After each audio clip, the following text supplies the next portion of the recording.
estado de excepción, conmoción interior, para poder legislar otra posibilidad, sin control. Otra posibilidad, según esta teoría, María Consuelo, Felipe, es pero sentarnos a aplaudir control, lo que está saliendo mal, Héctor. Por cuenta de que es Petro, sentarnos a pedirle al gobierno a que tome las medidas que sean necesarias. Héctor, no es intocable el presidente Petro. Si está saliendo mal y usted tiene alguna duda que la situación de orden público está desordenada, que este tema de orden público de la guerra está saliendo mal, que volvimos a lo que teníamos hace unos años, entonces por no hacerle oposición, por no decir las cosas, nos quedamos callados y decir, le damos más herramientas al gobierno cuya acción, cuya responsabilidad era que no pasara lo que está pasando. Pero Néstor, no tengamos duda de lo siguiente: la situación del Catatumbo y de la del Guaviare, etcétera, solo la puede en este momento atender el gobierno nacional. Es el que es el comandante de las Fuerzas Armadas, es el que tiene instrumentos presupuestales para atender la situación de emergencia, etcétera. De eso no tengamos duda. Entonces, nosotros, los ciudadanos colombianos, necesitamos que ese gobierno, malo, regular, pésimo, como nos parezca, que ese gobierno en este momento sea lo más fuerte y lo más eficiente posible para atender la situación. Aprovechar la situación. Usted vio la declaración del comisionado Tipateño que dice es solo una suspensión, la paz nunca puede cerrarse totalmente las puertas, porque el presidente Petro, Héctor, simplemente se dedicó a suspender los diálogos. Dice en el trino del viernes pasado que se suspende el diálogo con el ELN, pero a los colombianos se les olvida que el presidente Petro había suspendido los diálogos el 19 de septiembre del año pasado, cuando pusieron una volqueta bomba en Arauca, mataron soldados. El presidente Petro no reconoce que la paz total fracasó, que los ceses al fuego lo que hicieron fue fortalecer a los grupos ilegales.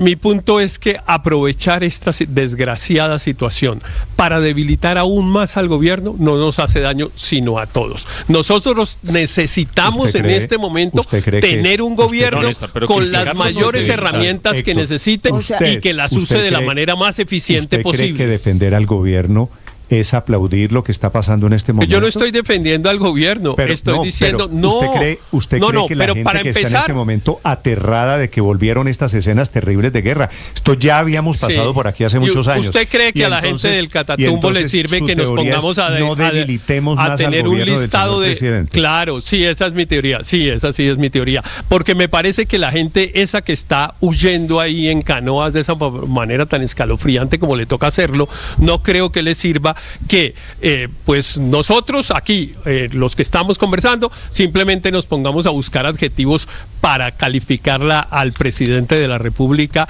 y a su mala gestión en este caso. Eso no le sirve a esas personas. Lo que le sirve a esas personas es que alguien los atienda, que alguien restablezca la situación que deberían tener. Pero para eso se necesita que el gobierno lo haga, porque ¿quién más? Pero no lo ha hecho. Es que ¿quién más lo hace? Héctor, el trabajo nuestro es hacer aquí y analizar lo que está pasando. El de él es ir a resolver los problemas y no lo ha hecho. Estoy de acuerdo. Pero lo ha sido desde el día 1, María Consuelo, que ese es el problema. Héctor, ¿usted oyó perdón, Andrés, ¿usted oyó al alcalde de Cúcuta? Felipe, es como si, mire, Felipe, es como si en no nos han dejado solos y hoy llegan 440 mercados. Lo que lo que necesitamos es que mercados. A ver, pero Felipe, lo que necesitamos... El Estado está ausente, Héctor. No nos engañemos. Exacto, y lo que necesitamos es que llegue. Porque estamos hablando de 11.000, 12.000 desplazados y esto no es de gobierno o de oposición. Al gobierno. En esta fila, Andrés, criticar al gobierno, hacerle observaciones. Los que consideran que criticar al gobierno es legítimo y que en este momento el gobierno, como todos los gobiernos, merece una crítica. Ahora hay que hacerla de carácter constructivo. Claro que tiene que ser crítica constructiva, pero decirle, Felipe, al gobierno que haga lo que tiene que hacer, porque esto se salió de madre, lo del Departamento de Norte de Santander, no me parece que sea para hacerle daño al gobierno y en consecuencia para debilitar al gobierno. Y eso no es debilitar al gobierno, Néstor, de todos modos, eso no es debilitar al gobierno. El gobierno no se va a debilitar porque aquí nosotros sacamos unas críticas a su manera de enfrentar, o más bien de no enfrentar esta circunstancia, Néstor. No creo que el gobierno necesite facultades especiales de conmoción interior, básicamente porque no ha usado las facultades ordinarias que tiene. Es que el requisito fundamental del estado de conmoción interior es que se presenten hechos que no puedan ser atendidos con las facultades ordinarias que tiene el gobierno del país. Y si el gobierno decreta la conmoción interior, si al presidente Petro se le pasa por la cabeza decretar la conmoción interior, la primera pregunta que le van a hacer en la Corte Constitucional es la pregunta que hizo aquí hace unos minutos la defensora del pueblo Iris Marín, y es ¿por qué no había hecho nada? A pesar de que esto estaba advertido en numerosos documentos, alertas tempranas, investigaciones, solicitudes de alcaldes de la región, de congresistas de la región pidiendo ayuda para el Catatumbo, y el gobierno no había hecho nada. Entonces, Néstor, yo creo que ahí el argumento para la conmoción interior muere. Y mire, yo entiendo, Néstor, los temores, por ejemplo, que aquí ha expresado María Consuelo, porque cuando uno tiene un presidente que no es propiamente amigo de las instituciones democráticas y está pensando en decretar la conmoción interior, obviamente uno se asusta. Sin embargo, al respecto, para seguir con la analogía de María Consuelo, la cancha está bien demarcada y el arquero, que es la Corte Constitucional, es bueno. Las facultades de la Corte Constitucional no puede resolver esta sangría en Catatumbo. Sí. Ante semejante anarquía, todo lo que sirva hay que apoyarlo, y el que lo puede resolver es el gobierno nacional. Lamentablemente la conmoción interior no sirve para un carajo hoy en el Catatumbo, sirve la presencia militar, pero todo lo que haga el gobierno ahí es que apoyarlo en estos momentos. No podemos seguir con... Lo importante es que hagan algo. Es peor que la época, o sea, sacan a las personas de las casas, las fusilan y no pasa nada. ¿Cómo es posible? Esto requiere de toda la intervención del Estado y de todo el apoyo de la ciudadanía a las medidas que adopte el gobierno. Me preguntan, ¿dónde está la Fiscalía? ¿Dónde está la Fiscalía judicializando en el territorio, hablando de lo que está pasando? ¿Ya habría una investigación a los cabecillas del ELN en la zona? Quiero saludar a esta hora al general Giovanni Rodríguez, que es el comandante de la División del Ejército, que tiene jurisdicción allí en norte de Santander, que está al frente de esta emergencia. General Rodríguez, buenos días. General, buenos días, ¿me escucha? Ya regresamos, es el comandante de la Segunda División del Ejército en segundos, aquí en Mañanas Blue. Estás escuchando Blue Radio.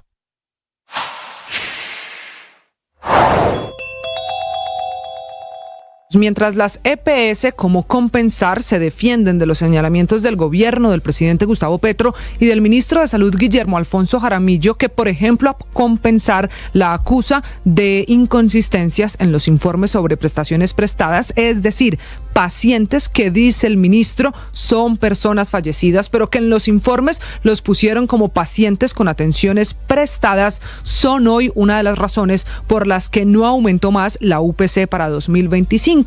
Un reclamo y una denuncia del gobierno que se suma ahora a la Superintendencia Nacional de Salud, que ha presentado el informe con las principales quejas de los pacientes en Colombia, reconociendo que hay un aumento en las quejas y los reclamos de los pacientes en todo el sistema de salud. Lo primero que muestra el informe de la misma superintendencia es que las quejas y los reclamos están aumentando desde 2020 y que las tres principales causas de reclamación hoy son la negación de citas médicas con un especialista, la falta de citas de manera oportuna y problemas de acceso a tecnología que no está en el plan de beneficio de salud, lo que antes se llamaba el POS.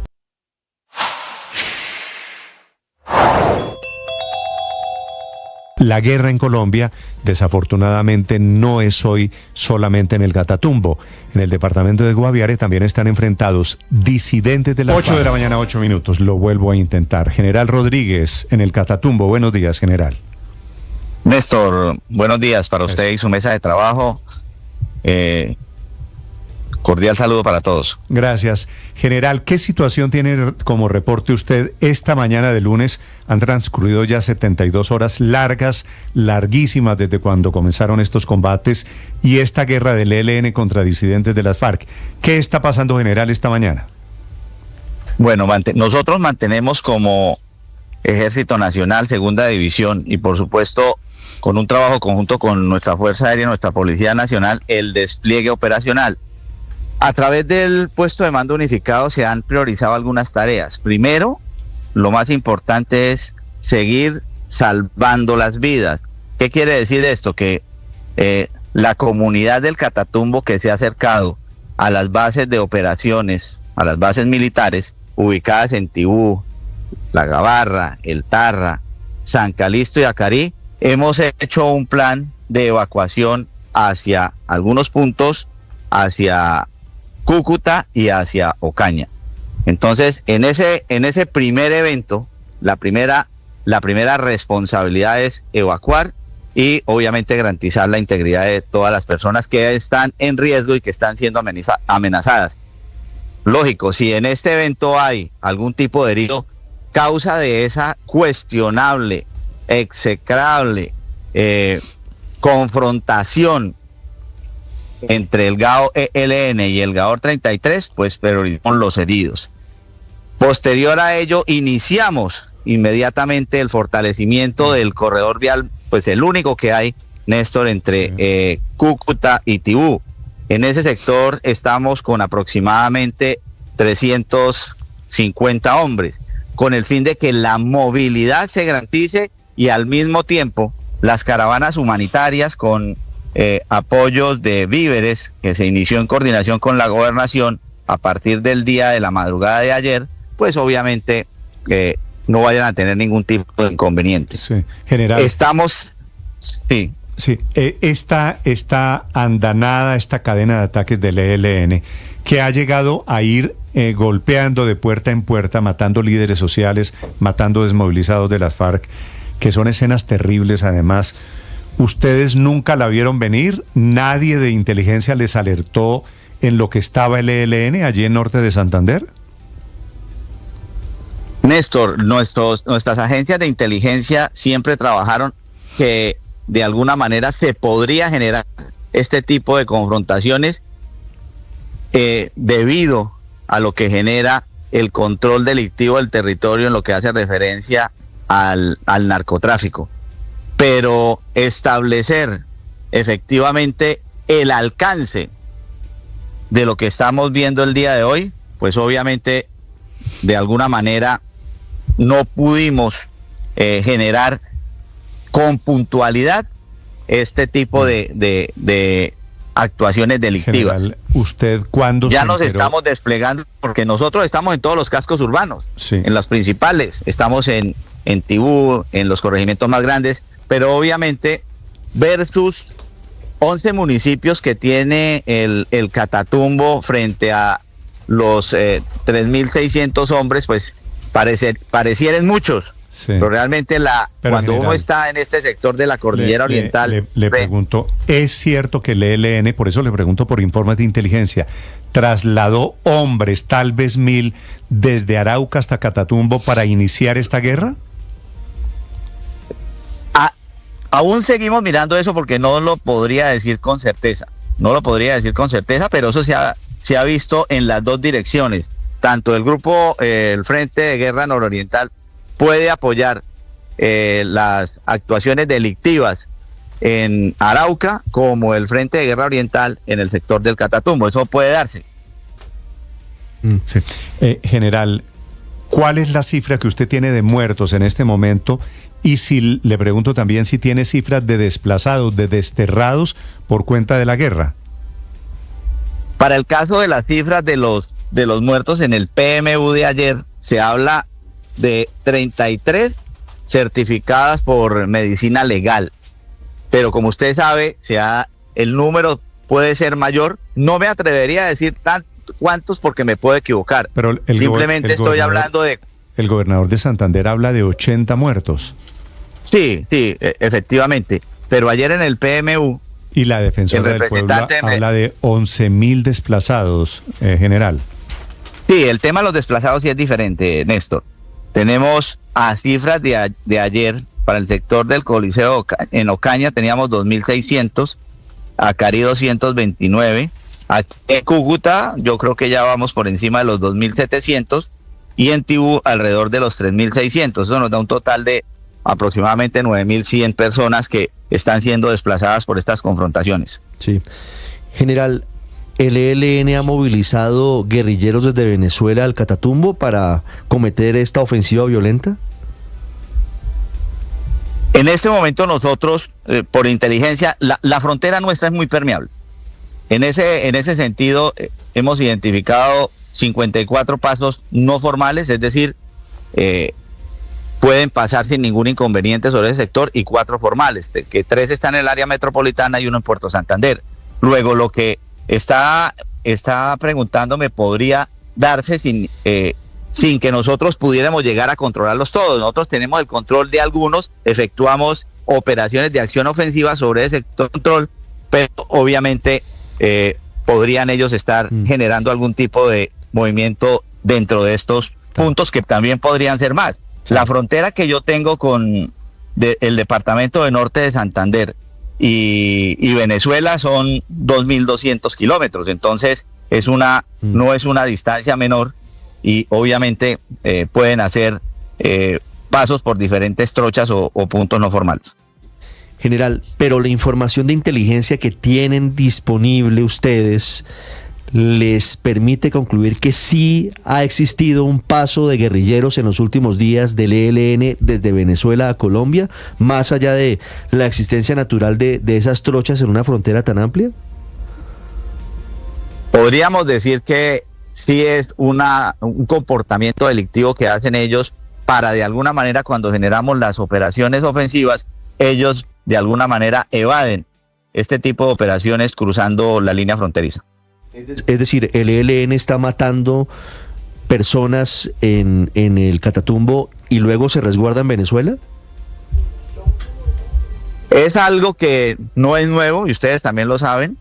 En el ejercicio propio, lo que nos corresponde de la defensa de la soberanía, y cuando se realizan las operaciones, pues por supuesto podemos ver que ellos evaden la acción nuestra a través del cruce de la frontera. Pero también hay que tener en cuenta que otra de las metodologías que están utilizando ellos es rápidamente evadiendo la ofensiva o el despliegue operacional a través de dejan casi todo o todas sus prendas cuando están uniformados y se cambian de civil, y emplean mucho las casas. Sí. Entonces, no solamente es el cruce de la frontera, sino cómo ellos utilizan otros mecanismos para evitar las operaciones que realizamos en las diferentes áreas de operaciones. General Rodríguez, ¿ustedes tuvieron conocimiento de la alerta temprana de inminencia emitida por la Defensoría del Pueblo el pasado 15 de noviembre, advirtiendo en 28 páginas que lo que dolorosamente hoy está ocurriendo iba a ocurrir?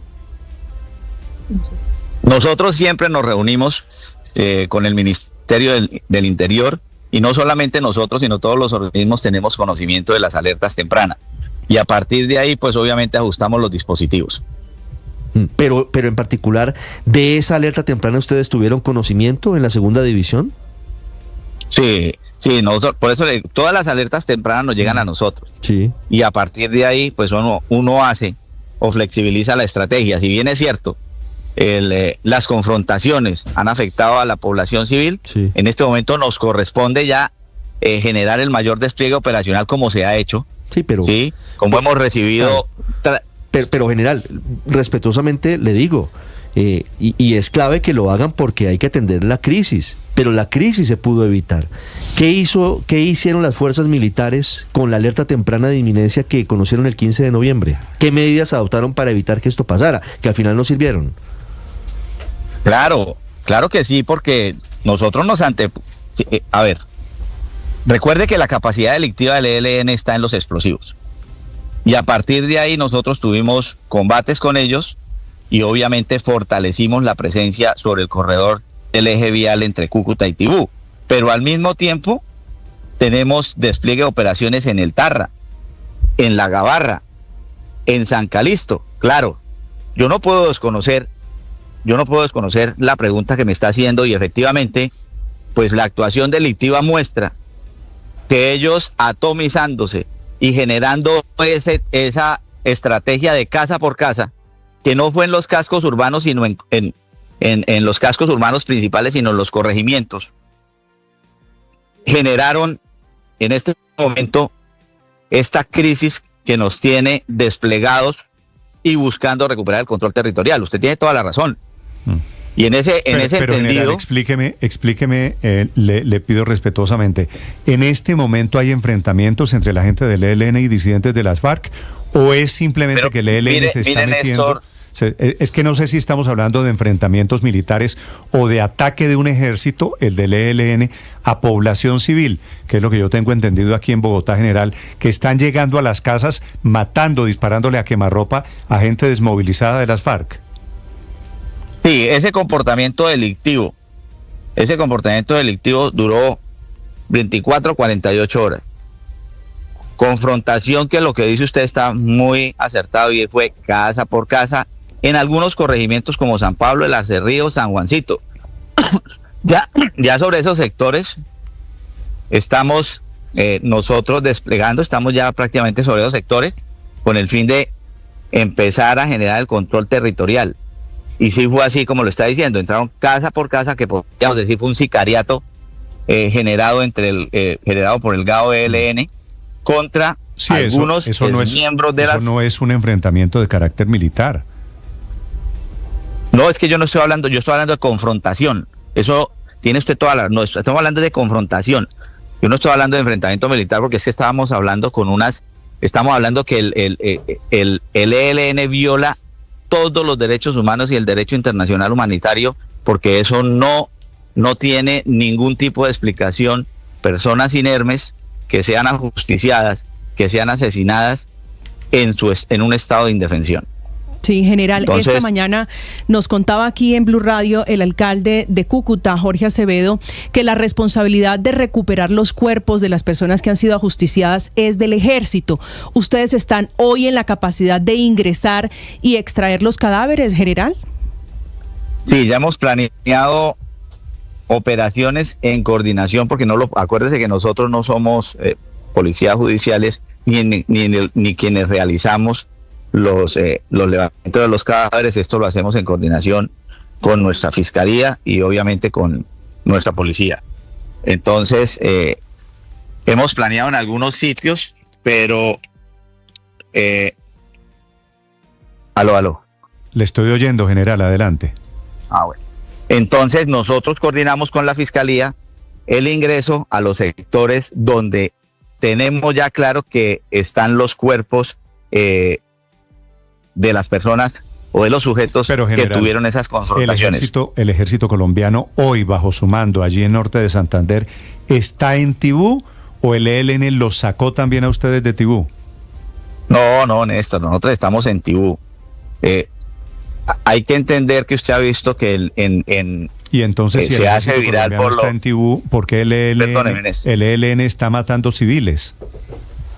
Perdóneme un segundito, Néstor. Mire, cuando la población civil genera esos videos pidiendo auxilio, nosotros ya hemos hecho muy rápido la extracción de diferentes casos, 4 o 5, utilizando todas las capacidades del ejército, la Fuerza Aérea y la Policía Nacional. Usted lo habla muy bien. En algunos sectores, porque estamos hablando del municipio de Tibú, hay unas complejidades. Tuvieron ellos la mayor confrontación delictiva, la mayor intensidad de ese primer escalamiento de la confrontación entre el GAO ELN y el GAOR 33 fue en la vía entre Tibú y La Gabarra, en un punto que se llama el kilómetro 25. Sí. Sobre ese sector ya nosotros estamos desarrollando operaciones de acción ofensiva y esperamos mostrarles los resultados de esta ofensiva militar que nos corresponde a nosotros realizar. Sí, pero entonces no es general, que si algo está quedando claro de esta guerra entre el ELN y ese Frente 33 de las FARC, ¿no es la derrota militar del Estado colombiano? Yo diría, Néstor, que si bien es cierto, asesinaron personas, la manera como lo hicieron, sí nos corresponde seguirla mejorando esta capacidad de reacción, porque no lo esperábamos en el sentido de que fueran casa por casa. Sí estaba advertido, eso por informes de inteligencia, como lo dicen ustedes, la alerta temprana, pero miren ustedes que hicieron fue un sicariato. En este momento el sector del Catatumbo, por el análisis de las capacidades críticas de la amenaza, tiene alrededor de 2.500 sujetos, delincuentes, terroristas, que efectuaron esta confrontación delictiva, que lo hubieran hecho entre estructuras armadas, pero mire la bajeza que terminan generando actuaciones delictivas contra personas indefensas, inermes, mujeres, niños, ancianos. Entonces, en ese ejercicio propio, nuestro comandante del ejército ya nos envió muchas tropas. Estamos hablando de 500 hombres más que ya están desplegados. Nos vienen llegando dos pelotones blindados con el fin de seguir generando mayor cobertura sobre la frontera. No entiendo algo. Si el ejército está ejerciendo allí control territorial, ¿por qué hay más de 11.000 personas que han salido huyendo, escapándose de las balas del ELN, por miedo a las acciones del ELN? Claro, Néstor, es el comportamiento propio de lo que genera que estas estructuras delictivas hayan afectado a la población civil. Y ya, como le decía, el despliegue operacional nos tiene que llevar a generar estabilidad en no más de 48, 72 horas, para que el tema de los desplazados, el tema de las personas que tienen crisis en los diferentes lados, puedan ellos empezar a retornar a sus General, nos toca hacerlo, Néstor. Es todo el esfuerzo que tenemos, todas las capacidades. Y desde aquí yo quisiera que esto que usted nos está anunciando sea cierto. General, una pregunta final. ¿Por qué no hay un solo capturado a estas alturas del ELN? Ya en este momento la estructura, las operaciones nos van a dar eso, Néstor. Es una muy buena pregunta. Eso nos lo van a dar. Y claro que sí lo vamos a hacer. El año pasado el esfuerzo operacional que hicimos contra el GAO Brigado ELN nos dio capturado.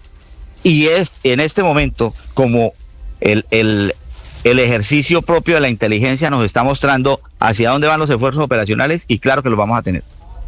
Vale. ¿Qué hemos tenido? Sí, hemos tenido 14 sometidos de el GAOR que se han entregado, dentro de ellos un menor de edad. Pero tenemos el compromiso de recuperar y de estabilizar el territorio en un tiempo muy, pero muy corto. Pues, general, estaremos pendientes. Le deseo mucha suerte a usted, a los hombres del ejército, en la recuperación de ese territorio. General Rodríguez, gracias. Gracias, Néstor, y gracias por la confianza. Y tenemos toda la disposición, toda la actitud y, como siempre, el compromiso con el pueblo colombiano. Pues es una obligación, nos toca, tenemos que confiar en su trabajo, tenemos que confiar en la capacidad del ejército colombiano. Como decían las abuelas, general, la bendición. Amén. Chao, general Rodríguez, muy amable. Muchas gracias. Es el comandante de la división del ejército que opera allí en Norte de Santander. Varias cosas, pues hay que destacar que el general Rodríguez ponga la cara, Néstor, pero la situación grave que se presenta, muy grave en el Catatumbo, ameritaría un vocero del orden nacional, no por menospreciarlo a él, pero sí se echa de menos que no hable el general Cardoso, comandante del ejército, el almirante Cubides, el ministro de defensa. Entonces ponen a frentear al pobre general Rodríguez cuando el asunto supera de lejos la jurisdicción de la segunda división del ejército. Voy a hacer la siguiente aclaración. Hablé hace unos minutos aquí con el ministro de Defensa, en privado. Y le dije lo que Ricardo está diciendo. Le dije, ministro, yo creo que hay que le sugiero que ustedes den una explicación pública de lo que está pasando. El ministro aceptó y convinimos una entrevista que debe ser en cualquier momento. Me dijo, deme un segundo, estoy llegando al Ministerio de Defensa para organizar las cosas. Y dos, Néstor, le agrego otra cosa de lo que dice el general Rodríguez. Pero le agrego una, Ricardo, déjeme decir esto.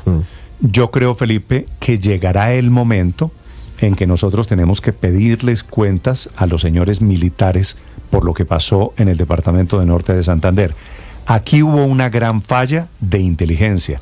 El ELN movilizó centenares de hombres desde Arauca para llevarlos allí a Norte de Santander. Y desde Venezuela, lo confirma, lo reconoce el general Rodríguez. Pero eso, Felipe, lo haremos en el momento en que termine esta crisis humanitaria. Yo quiero ser sincero, mi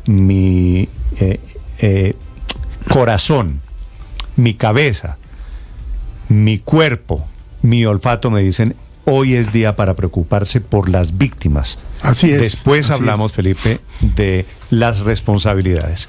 En el momento en que pasemos esto, hay 11.000 personas que están perdiéndolo todo. 11.000 personas, Felipe, que es mucha gente. Hay 80 personas asesinadas, por lo menos 80, que es mucha gente. Después de que atendamos esto, pasamos a la etapa de responsabilidades. Sí. Pero sabe que yo quedé muy preocupado con la entrevista del general Rodríguez, Néstor, porque uno los percibe, o yo por lo menos lo percibí, como maniatado, como que no puedo, como que vamos a tratar, ¿no? Es que también hay que ver, es decir, los militares no se mandan solos, Néstor. Los militares los manda alguien. ¿Quién los manda a los militares? El comandante en jefe de las fuerzas militares y el ministro de Defensa. Entonces yo sí, a diferencia suya, y se lo digo con respeto, yo no llamaría a esas responsabilidades a los miembros de las fuerzas militares. Yo llamaría a la responsabilidad al comandante en jefe de las fuerzas militares y al ministro de Defensa. Bueno, Felipe, espero tener al ministro de Defensa aquí en cualquier momento. Son las 8 de la mañana, 30 minutos. Pero Néstor, no, yo creo, en este caso estoy totalmente con usted, lo que usted dijo es parecido a lo que yo intenté decir y tal vez lo dije mal, pero creo que hay que concentrarse en la atención. Aquí hay una situación humanitaria crítica. Correcto. Claro que hay unos responsables a los que les tenemos que pedir cuentas, pero se las pedimos cuando superemos la situación humanitaria, Felipe, porque hay unas personas que están sufriendo. No está en mí, como lo saben los oyentes, la indulgencia. Pero en este momento, y no por indulgencia de carácter política, me parece que por razones humanitarias tenemos que pensar y ayudar a la gente que necesita la ayuda de Colombia en este momento. Así es. Y estoy de acuerdo en que aquí hubo unos errores militares gravísimos, y hubo unas negligencias, y hubo errores de inteligencia militar. Todo eso, padre, Néstor, es claro. De acuerdo, pero le hago una pregunta. Yo de eso me ocuparé después de que salgamos le hago una de pregunta, la crisis de hoy. Pero eso que usted está pidiendo no significa tomar posesión del territorio otra vez, no significa garantizarle a las personas que puedan volver a su casa, y eso es una cosa que tiene que hacer el Estado. Es que por eso es que el territorio es lo que se está jugando allí en este momento. Que hoy pareciera no tener control del Estado colombiano. El territorio con 52.000 hectáreas de coca, ¿no? Que todo el mundo quiere mirar para otro lado, como si eso no fuera por lo que están precisamente disputándose el control, el ELN y los disidentes de la FARC. O sea, es que a mí me parece que, de acuerdo que estamos en una crisis humanitaria, hay que pensar en las víctimas, hay que recuperar el control, pero pensando en que el origen de los problemas está ahí, y nadie habla de eso, que es la coca y el corredor estratégico. María Consuelo, en eso usted tiene razón. Venezuela, pero esta es una guerra de trajeticos, los del ELN y los señores disidentes de las FARC. Claro que están peleando por coca. Fueron socios en algún momento, se pelearon porque hicieron operaciones conjuntas hasta hace no mucho tiempo. Así que la única forma, Néstor, de recuperar realmente control territorial en el Catatumbo es cambiando de fondo la estrategia de paz total. La estrategia de paz total en el Catatumbo es un fracaso total, y con una medio negociación o una negociación suspendida, o quizá con un eventual cese al fuego, es absolutamente imposible que una estrategia de consolidación territorial por parte de la fuerza pública sea exitosa. Muy bien. Atención, acaba de renunciar el ministro de Comunicaciones, es Mauricio Liscano, primero de los ministros que se va por razones de carácter político. En segundos ampliamos, y hay graves problemas de movilidad esta mañana, muy graves, en el centro de Bogotá. Hay una manifestación de vendedores de plazas de mercado que dicen incumplimientos del distrito en promesas sobre proyectos productivos. 8:33.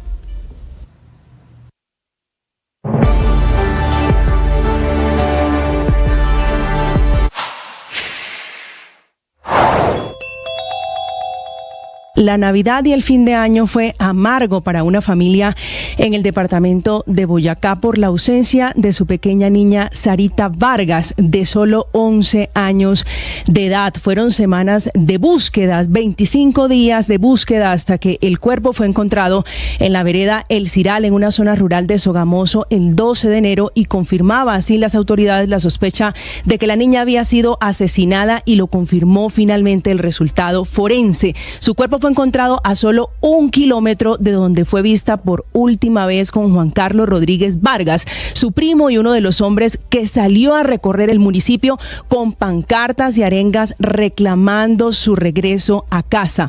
Esta mañana es el principal sospechoso y el primer capturado por la desaparición y la muerte de esta menor, que de momento no se conoce si fue víctima de abuso sexual. El hombre aparece en este momento llevando a Sarita Michelle en una moto hasta la vereda del Ciral, según el relato de testigos, aunque lo está negando ante las autoridades absolutamente todo.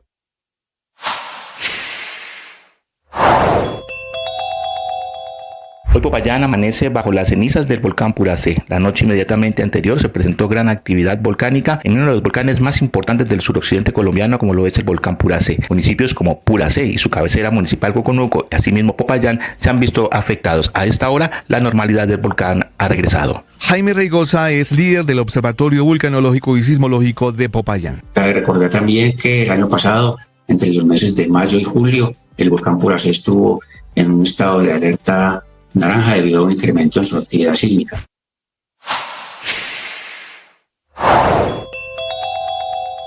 La crisis más grave que ha afrontado la política de paz total del presidente Gustavo Petro es la que se vive por cuenta del enfrentamiento entre grupos armados ilegales que han causado graves violaciones a los derechos humanos, principalmente en el Catatumbo y en el departamento de Caquetá. Luego de la matanza de entre 60 y 80 personas en 7 municipios del Catatumbo norte santanderiano, en la frontera entre Colombia y Venezuela, quedan heridos de muerte los diálogos de paz con el ELN, que en la actualidad no tienen ningún respaldo en la sociedad colombiana. Hoy no hay sustento para que continúen las negociaciones de paz con ese grupo delincuencial que pareciera envalentonado militarmente luego de la consolidación hace 10 días de la dictadura de Nicolás Maduro, su socio. No tendría mucha presentación que el gobierno del presidente Gustavo Petro regresara a la mesa de negociaciones con los helenos, a quienes acusa de estar cometiendo crímenes de guerra, asesinando civiles indefensos, ocasionando una de las más graves crisis humanitarias de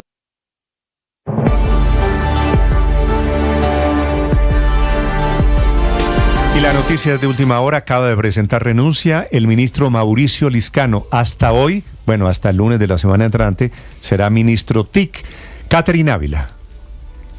Néstor, buenos días. Empezaron las renuncias en el gobierno Petro. El ministro de las TIC, Mauricio Liscano, es el primero en irse del gabinete en este nuevo remesón, y así lo confirmó él mismo a través de su cuenta de X con un mensaje en el que dice: he presentado mi renuncia como ministro TIC. Hoy cierro con gratitud y orgullo una etapa que me permitió cumplirle a Colombia. Gracias al presidente Gustavo Petro por la oportunidad de servir, al equipo del ministerio y a la gente por las muestras de afecto. Luego entrega un balance de su gestión escribiendo: trabajamos incansablemente para hacer de Colombia una potencia digital, conectando a más de 3 millones de personas, formando a más de 1 millón de colombianos en habilidades digitales y llevando tecnología e innovación a las regiones más apartadas. Recorrimos Colombia, desarrollamos tecnología 5G para el país, y damos 2.375 antenas y entregamos más de 100.000 computadores a estudiantes de pequeñas instituciones educativas. Y cierra este mensaje diciendo: ahora dedicaré mi tiempo a lo más valioso que tengo, mi familia. Por ahora Liscano dice que no aspiraría a algún tipo de contienda electoral. Por ahora renuncia, se va a tomar un tiempo y hasta el lunes trabaja. El lunes se encuentra el presidente Gustavo Petro para entregar papeles, y este es el primer ministro en salir del gobierno Petro en este nuevo remesón. Muy bien, Catherine, gracias. Primer ministro que se va entonces, sí. Mauricio Liscano. Felipe, le pregunto aquí por el chat al ministro Liscano, ¿qué va a hacer? ¿No? Pues porque obviamente no es coincidencia que renuncia un año antes de las parlamentarias del año entrante, y él me dice que no va a aspirar al Congreso de Colombia. Voy a leerle lo que me responde el ministro Liscano. Sí, por favor. Voy a dedicarme al hijo que nace el otro martes, definitivamente no al Congreso, y pensar a ver cómo cierra esto de verdad, que apenas sepa, te cuento por ahora un tiempo con Cata y máximo me quedo hasta el otro lunes, es lo que acordé con el presidente. Esto es lo que pone Mauricio Liscano. Pero no les está yendo mal a los ministros, no les ha ido mal en este gobierno, Néstor. Hagamos un breve recorderis, como se dice. A ver. Roy Barreras, de Ministerio de Embajada. Alfonso Prada. Pero Roy no fue ministro, ¿no? Bueno, pero... digamos, del Senado, él fue presidente del Senado, después saltó a la embajada. Fue presidente del Senado. Sí. Alfonso Prada, del Interior a la embajada en Francia. Sí. Irene Vélez, de Minas y Energía al Consulado General en Londres. Reyes, y el viernes... Reyes, el ministro de Transporte, también es el embajador. Reyes, el ministro de Transporte, también, creo que en Suecia. La exministra de Agricultura ante la FAO. Es que no creo que él esté esperando, el ministro Liscano no creo que esté esperando una embajada, Felipe. Pero es que el viernes, mientras el país estábamos todos los colombianos viendo este problema tan dramático del que hemos estado hablando en la mañana, el presidente sacó un tiempito para firmar el decreto 0031 del 17 de enero, viernes, en el que efectivamente nombra a la exministra Jennifer Mojica como embajadora ante la FAO. Entonces... Embajada, Felipe, que no existía. Durante 25 años no existió y se la crearon a Benedetti. Se la revivieron para Armando Benedetti. Claro. Así que allí austeridad más bien poquita, ¿no? Pues para mantener allí yo creo que usted sí vio, el ministro Liscano... Pero es que la austeridad también en otras cositas. Usted vio ayer, Néstor, que lo comentamos ayer en la tarde, como todas nuestras conversaciones de los domingos en la tarde. Lo del Espectador. Claro. 130 mil millones de pesos, Felipe, que lo en 2 años y medio se han gastado en pauta y en contratar influencers en propaganda para el gobierno. ¿Y esa es la austeridad, Néstor? 130 mil millones de pesos, que es en 2 años y medio 3 o 4 veces más de lo que se gastó Duque durante los 4 años del gobierno anterior. Pero bueno, ese es un paréntesis. Es un paréntesis. Sí. Yo creo que el ministro Liscano, si le dice que no va a aspirar al Congreso, es porque seguramente se reserva para una eventual precandidatura a la presidencia. No creo que él vaya a saltar únicamente, y me alegra mucho que vaya a estar gozándose el periodo de paternidad, pero es un hombre políticamente muy activo. Durante este periodo se ha fortalecido políticamente mucho en su departamento, en Caldas, pero Luis Ernesto, con el gobernador de ese departamento. Ver, con todo el respeto al ministro Liscano, este cuento de que renuncio para no inhabilitarme, pero renuncio por razones personales, esto es difícil de creer. ¿No es verdad? Pero yo sí, yo sí creo que, Néstor, permíteme, Aurelio, yo sí creo que, digamos, con un bebé en camino, pues es que el trabajo en el gobierno es sacrificado para la familia. Yo sí entiendo por qué ahora con la llegada del hijo diga, oiga, ¿para qué espero a que me renuncien? Como han salido muchos ministros muy mal sacados por el presidente Gustavo Petro. Recuerde cómo salió Alejandro Gaviria, cómo salió la ministra Cecilia López. Los que no eran del corazón del petrismo han salido relativamente mal del gobierno. Pero acuérdese que Liscano, y por eso yo creo que él tuvo la inteligencia, el ministro Liscano, la inteligencia, la dignidad de renunciar oportunamente, no esperar hasta el último minuto y aprovechar además para estar preparándose para recibir a su hijo. Yo creo que lo está haciendo bien e hizo una buena tarea en el Ministerio de las TIC, le dijo. Liscano fue secretario general. Tiene por ahí unas, pero Felipe, tiene por ahí unos cuestionamientos de unos contraticos, ¿no? Pero déjeme descreer un poco de lo que ha dicho el doctor Liscano, porque después de que se gastó, por lo menos hasta el año pasado, 29.660 millones de pesos en autobombo, en publicidad para él mismo, eso era arando para una campaña electoral. Y si para el Congreso, pues entonces ¿para qué será? Para gobernador de Caldas, para alcalde de Manizales, o de candidato presidencial. ¿Qué tal que sea la presidencia? Eso le iba a decir. Pues claro, pero es que después de 30.000 millones de pesos que se gastan en autobombo, permítame meter esos 30.000 en el paréntesis que usted hizo con Felipe de los 133.000 de los influencers. Allí en esos 133.000 no están los 29.000 millones. Y Néstor, yo le hice un derecho de petición a Liscano para que explicara todo esto y me contestó con 3 frases, lo cual quiere decir que explicación no dada, acusación manifiesta. Liscano sale con una buena campaña de autobombo como candidato presidencial. Recuerde que él tiene partido político. Que se tome su sabático. Él tiene partido. Claro, es de la U. va a ser el de la U.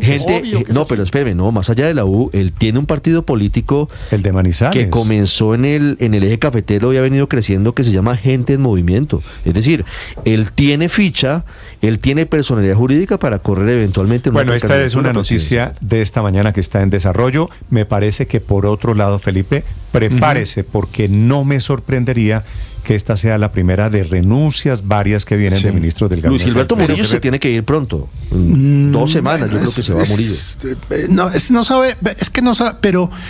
Pero le tengo una mala noticia. Señor. En una entrevista que apareció hoy publicada en el diario El Tiempo, Gustavo Bolívar, el director del Departamento de Prosperidad Social, dice que va a llegar gente más allegada al presidente, porque esas personas allegadas al presidente le han dado magníficos resultados. O sea, Holman Morris al ministerio. No lo sé, no me atrevo, pero vaya bien, ahí nos van anunciando quién va a llegar en reemplazo de los ministros. Pero tampoco es una sorpresa, no me parece que sea el gran anuncio. ¿Eso qué quiere decir? Traducción, van a llegar personas más allegadas al presidente. Pero hablando de Gustavo Bolívar, ¿se va a lanzar a la presidencia Gustavo Bolívar? Ricardo, ¿qué quiere decir, Felipe? No lo descarta. ¿Qué quiere decir que van a llegar más allegados? Pues que el presidente se va a rodear del petrismo puro pues y él duro. Él no va a gobernar con las cuotas de Paloma Valencia o de Miguel Uribe, eso es claro. Pero ese cuento de que los más allegados son los que más resultados le han dado, pregunto yo, ¿resultados para qué? 8 de la mañana, 45 minutos. Ahora, Felipe, párele bolas a ver quién llega. Porque salido Mauricio Liscano, y usted puede especular que va a ser candidato a lo que sea, que yo creo que alguna cosa, es un político en movimiento. La siguiente pregunta que tendría mucho de enlace con el Congreso y el partido de la U. Pues claro. Estaba en todas las votaciones, esa es una pérdida, siempre. Sí. Es una pérdida política para el presidente importante, y si llegase a pasar como anuncia Felipe, digamos que nombren un muy petrista, pierde el presidente un apoyo interesante, porque como dice María Consuelo, Liscano era un gran operador político. Siempre estaba en todas las votaciones ahí sentadito, juiciosito, hasta y ayudó mucho con el partido de la U. Entonces, cuando aprobaron la pensión, se pueden perder unos voticos ahí o cuando aprobaron la pensional, Felipe, Liscano estaba ahí. Presente. Cuando aprobaron la tributaria, Liscano estaba ahí. ¿Y fue efectivo? Cuando se hundió la de la salud hace ya casi un año, Liscano estuvo ahí. Así que Liscano no solo se va un ministro, se va efectivamente un agente político que fue muy además el único representante del partido de la U, Néstor. El partido de la U formó parte de la coalición de gobierno. Yo creo que ya no, francamente ya no me acuerdo si después se declaró independiente, pero formó parte de la coalición de gobierno, y él era su representante. Y entonces, pues la U es una bancada no despreciable en el Congreso, ni mucho menos, al contrario. Ayudó al gobierno, por ejemplo, en la aprobación del tema pensional, etcétera.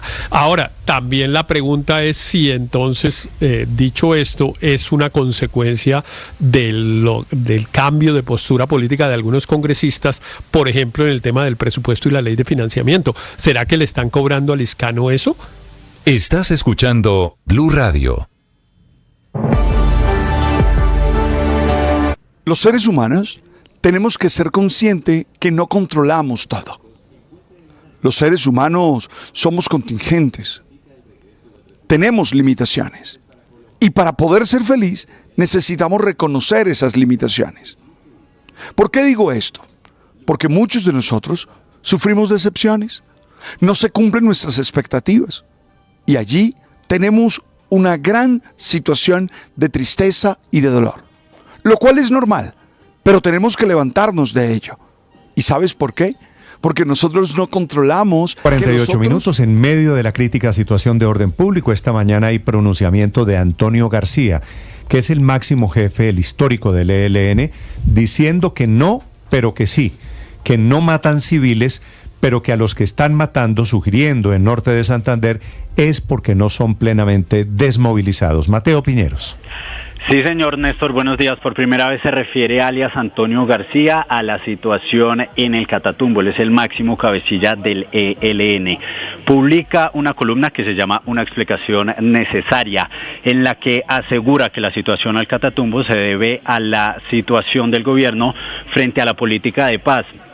Dice Antonio García que la política de paz busca la desmovilización y que la desmovilización lo que hace es reciclar las violencias. Hasta este momento el ELN ha matado a 5 firmantes de paz y Antonio García les echa la culpa. Dice, sobre la presunta muerte de firmantes de paz, en ningún momento es política del ELN, así no compartamos esa decisión. Otra cosa es que algunos desmovilizados sean personas activas y en armas nuevamente. Es decir, para Antonio García, la guerra en el Catatumbo no es culpa del ELN, sino de los firmantes de paz que supuestamente apoyan a las disidencias y del gobierno de Gustavo Petro por su política de paz total. Sí. Gracias, Mateo. 8:49 minutos. Ahora en la columna también hay pistas de por qué se desata, María Camila, la guerra entre estos señores del ELN y disidentes de las FARC. Es un capítulo, Néstor, que no se conocía. En esta columna lo revela, o por lo menos esa es la versión de Antonio García, que dice que después de la desmovilización de las FARC en el 2016, John Mechas, que es uno de esos comandantes guerrilleros de las viejas FARC, que hoy hace parte de las disidencias de las FARC, buscó a integrantes del ELN contándoles la idea que tenía de rearmarse y volver a la guerra, y que el ELN en su momento le prestó esa ayuda a Néstor para que hoy se convirtieran en lo que conocemos disidencia de las FARC. Cuenta que hubo muchas reuniones entre las que también participó alias Richard, y que en una de esas reuniones a John Mechas le pregunta a gente del ELN si hubiera sido al revés, es decir, si el ELN se hubiera desmovilizado y las FARC estuviera todavía en armas, le hubieran prestado la ayuda, y que la respuesta de John Mechas fue que no, que los hubiera matado a todos. Entonces explica Antonio García que esa es la lógica de la guerra, el entrenamiento, y que esa es una de las chispas o la mechita, Néstor, que termina prendiendo la guerra en el Catatumbo. Ahí empieza, pero explica Antonio García, y aquí hay un gran interrogante, que el detonante de lo que está pasando desde el miércoles anterior fue el asesinato de Miguel Ángel López, de su esposa y del bebé. El señor de la funeraria. El señor de la funeraria de Tibú. Antonio García dice en esa columna que los responsables de ese asesinato son los disidentes de las FARC, para endilgárselo al ELN, y que por eso es que la arremetida del ELN es violenta, matando a civiles, sacándolos de sus casas. Ahora, inteligencia militar responsabiliza al ELN del asesinato de López. Del señor López. Aquí Antonio García dice que no fueron ellos. Es que ese asesinato, les contamos, Felipe, esa es la chispa que fue asesinato triple. Lo mataron al señor López, iba su esposa, iba el bebé de apenas 6 meses de edad. 8:51 a.m. Sobre los problemas de movilidad que hay en este momento en el centro de Bogotá, Cristian Correa. Néstor, buenos días. Sí, es complicada la situación a esta hora de movilidad, especialmente sobre la carrera 10ª con calle 19, afectando incluso la movilidad de Transmilenio en la avenida Caracas. Esto por una movilización, como lo decíamos hace algunos minutos, de vendedores de plazas de mercados, como la feria, como la Plaza de las Ferias y como la Plaza de las Nieves, que van movilizándose hacia el Instituto Distrital de Protección de Economía Social, el IPES, por lo que ellos califican como incumplimientos del distrito ante propuestas de proyectos productivos que prometían mejorar las condiciones laborales de estos vendedores en las plazas del mercado, especialmente en las que están sobre el centro de la capital del país. Es importante destacar que hasta ahora entonces se reporta el cierre de la estación de Transmilenio de San Victorino, la estación de las Nieves y la estación de San Diego, por lo que la flota troncal está realizando retornos en las estaciones del Bicentenario para quienes van hacia el sur y en la del Museo Nacional para quienes van hacia el norte. Néstor, continuaremos entonces atentos a cómo avanza esta movilización y estaremos reportando, por supuesto, también cómo avanza el cierre y la apertura de estas estaciones de Transmilenio. 8 de la mañana 53 minutos, y mucha atención. La situación esta mañana en el departamento del Cauca está adobada por la lluvia de ceniza que está cayendo durante toda la mañana por el volcán Puracé, que se activó, está tremando desde muy temprano y está causando no solo olores de azufre, sino que hay lluvia de cenizas en varios municipios, Popayán incluido, en el departamento del Cauca. Desde Popayán, Fernando Rojas. Néstor, buenos días. Desde las 11 de la noche del día anterior, el volcán Puracé, ubicado en el oriente del Cauca, mantiene en alerta a las autoridades. La actividad sísmica y volcánica generó emanación de ceniza que ha caído sobre Popayán y los 4 corregimientos de Puracé, Cauca. En Popayán fueron suspendidas las clases en colegios públicos y privados, mientras que el aeropuerto Guillermo León Valencia decidió suspender los vuelos y operaciones por emanación de ceniza volcánica. Puracé y Coconuco, a escasos 27 kilómetros de Popayán, reportan una delicada situación por la afectación al agua, animales y cultivos. Jorge Andrade, alcalde de Puracé, Cauca. Causando graves afectaciones en el Parque Nacional Natural Puracé, obviamente en los cultivos de la región, toda vez que el municipio de Puracé pues tiene una vocación agraria, turística. En este momento tenemos la eventualidad también de la contaminación de aguas para consumo humano, obviamente por la emisión de las cenizas. También están afectados las cabezas de ganado, igualmente todo lo que es especies menores, cultivos como la fresa, como la papa, uyuco, entre otros. El agua es una de las principales preocupaciones para los habitantes de Popayán y Puracé. Jorge Andrade, alcalde de Puracé, Cauca. En este momento tenemos el acueducto en Puracé. Ya nos han informado que ese afluente se ha contaminado. Lo mismo en la parte alta de Paletará. También, obviamente, el río Cauca, que nace en nuestro municipio, pues también se ha sido afectado por la emisión de estas cenizas de carácter volcánico. En la parte de la extensión del río Las Piedras, esos afluentes también en determinado momento están en un riesgo bastante grande de contaminarse. Otros municipios afectados por la emanación de cenizas son Timbío y Sotará. En Popayán y Puracé las autoridades recomiendan el uso de tapabocas por lo menos durante las próximas 48 horas. En la ciudad de Popayán, Fernando Rojas, Blue Radio. Estás escuchando Blue Radio.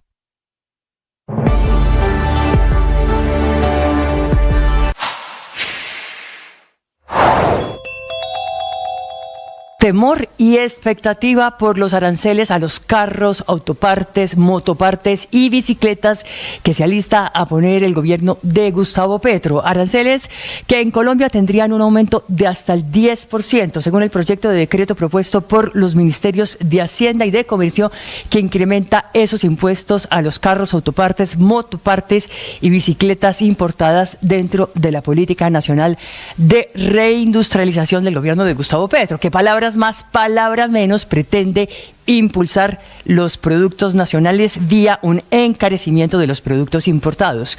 Medida que, no obstante, genera efectos adversos sobre la industria automotriz nacional, según el comunicado de las últimas horas de Asopartes, que es el gremio que reúne... El precio de las acciones, las monedas y lo que pasa en las bolsas se lo cuenta Mañanas Blue.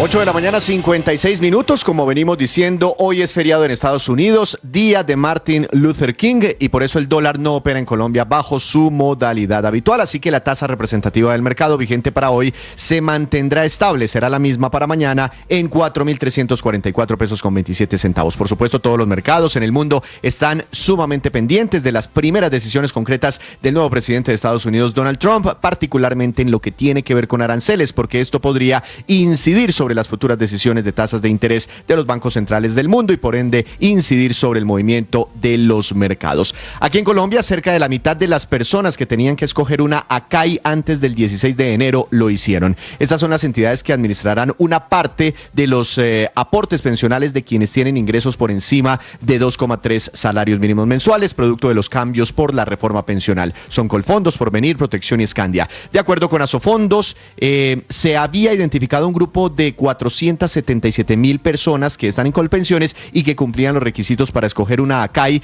para administrar su ahorro complementario. De ellos, 212,428 trabajadores colombianos en tiempo récord eligieron su respectiva ACAI. Para el gremio, el balance es positivo porque tenían poquitos días, 7 días apenas para hacer la elección. ¿Qué va a pasar entonces con la otra mitad? Más de 200,000 personas que no eligieron su ACAI. Los afiliados que no alcanzaron a tomar una decisión tendrán tendrán una ACAI asignada de manera aleatoria por el gobierno nacional. Esto a partir del mes de marzo. Estamos hablando de trabajadores de Colpensiones con menos de 750 semanas mujeres y de 900 semanas hombres que hayan cotizado o estén haciendo cotizaciones por encima de 2,3 salarios mínimos mensuales. Si estas personas no quedan después satisfechas con la ACAI que les elija el gobierno, pueden cambiarse libremente cada 6 meses después de que entre en vigencia la reforma pensional. Así que 212,000 personas eligieron libremente una ACAI hasta el 16 de enero pasado.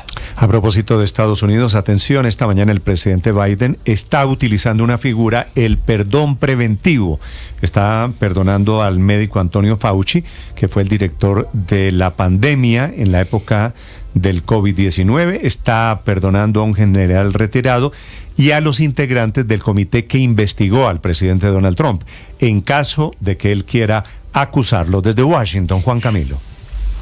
Perdones preventivos, Néstor. De hecho, se anticipaba que tomaría esta determinación el presidente Joe Biden, tratando de evitar una persecución política en contra de estas figuras. Anthony Fauci, quien recordemos el científico que lideró la respuesta a la pandemia del COVID-19, que los republicanos han sido muy críticos de él porque dicen que aprobó, más bien impulsó una serie de medidas muy duras para frenar la pandemia y que incluso generó la destrucción de millones de puestos de trabajo, afectación a millones de personas en términos de salud, obligación de ponerse vacunas que no debía ser una obligación porque violaba los derechos de cada uno de los individuos. También Mark Milley, quien fue jefe del Estado Mayor Conjunto de las Fuerzas Militares, quien recordemos que tuvo muchos roces con el presidente Donald Trump ya al final de su gobierno y que los republicanos también calificaron como un general muy débil, bueno, particularmente Trump calificaba como un general muy débil y como parte de esa persecución política o de esos operadores políticos que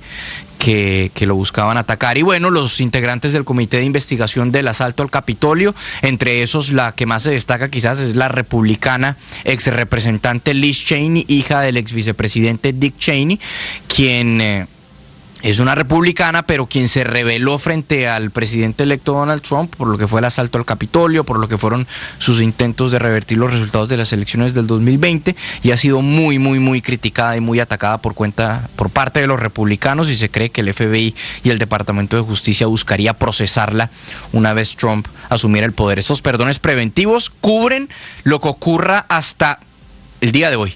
Si se les encuentran delitos o violaciones de la ley luego del 20 de enero, aquí hacia adelante, no están blindados. En este momento el presidente